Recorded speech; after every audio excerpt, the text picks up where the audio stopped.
तेरे संसार की हालत क्या हो गई भगवान, कितना बदल गए। ये पक्षी है, यहाँ बाजरी अनाज डाल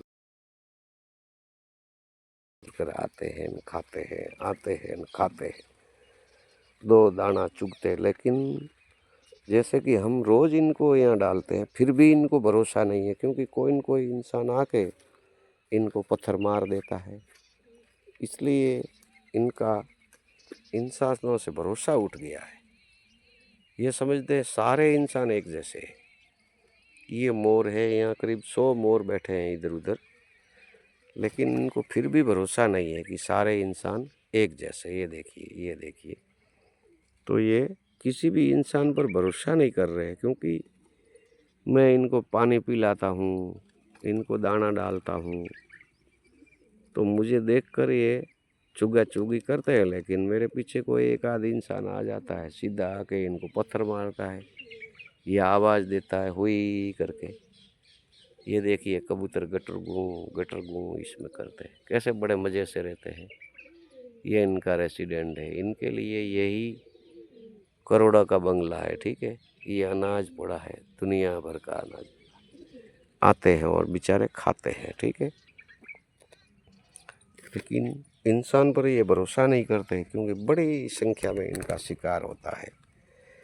ये कबूतर सारे के सारे कुएं में फैला रहते थे, अब कुएं बंद हो गए। मोर रहते हैं ऊंचे ऊंचे पेड़ों पे, तो अब ऊंचे पेड़ रहे नहीं। ये देखिए, तो ऊंचे पेड़ रहे नहीं और नीचे बैठते हैं, तो इनको बिल्ली मार देती है, कुत्ता मार देता है, इनके बच्चों को काला नाग खा जाता है, और वो ड्रैगन आता है वो खा लेता है, नेवले खा लेते हैं। अब इनका जीवन भी बड़ा संकट में पड़ गया, और ऊपर से आदिवासी लोग इनका शिकार करते हैं और इनको मार के बड़े बड़े शहरों में भेजते हैं कि भाई एक अफवाह है कि मोर को खाने से कैंसर की बीमारी मिट जाती है, और ये जो बीपी है, शुगर है, ये भी मिट जाता है। ये एक मूर्ख लोगों की अफवाह ने इनके जान को संकट में डाल दिया। ये देखो मोर चुग रहे हैं, लेकिन पता नहीं अब कितना दिन रहेंगे। मोर बरसात के सीजन में जब बड़ा बड़ा घास उगता है, तब उसी घास में ये लोग अंडा देते हैं, किसी पेड़ पर मोर अंडा नहीं देते। और गुपचुप तरीके से वहाँ मोरनी बैठी रहती है, करीब 1.5 महीना तक इनके बच्चों की रखवाली करती है, तब जाके अंडे में से बच्चे निकलते हैं। तो अब घास रही नहीं है और जंगल रहे नहीं है, सो इनका जीवन बड़े संकट में पड़ दिया है। ये हमारे पश्चिम राजस्थान में करीब 10 लाख मोर थे, जो लगातार इनकी संख्या घट रही है, और कबूतर भी बड़ी संख्या में कम हो चुके हैं। अब ये छोटी चिड़िया, ये होले, ये सब रहते हैं। ऐसी गहन बड़े गिच्छ जंगल वाले पेड़ होते हैं जिसमें चिड़ियाएँ तो कदा रहती है।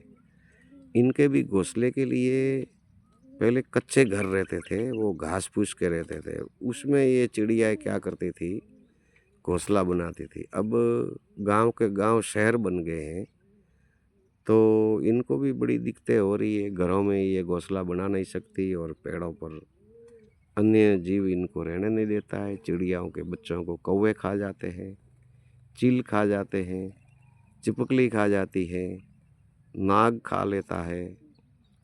तो कुछ यूँ है, आने वाले समय में ये सारे पक्षी लुप्त हो जाएंगे। मोर, कबूतर, तितली, चिड़िया, मैना, कौवे तक कम हो गए हैं।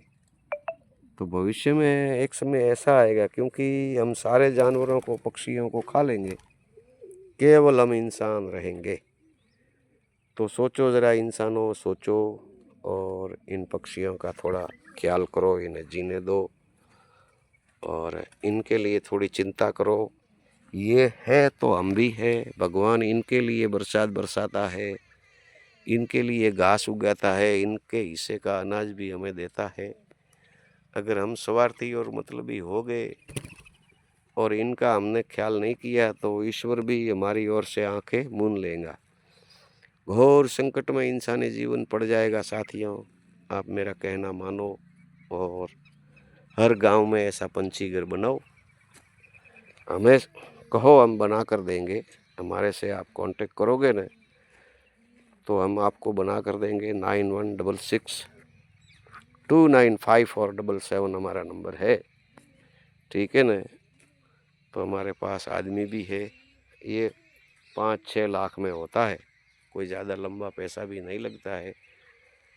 तो किसी बंधु को ऐसा, ये हमने कबूतरों के लिए बनाया है, लेकिन कबूतर और चिड़िया दोनों के लिए भी ऐसा अभी बनना शुरू हो गया है, ठीक है।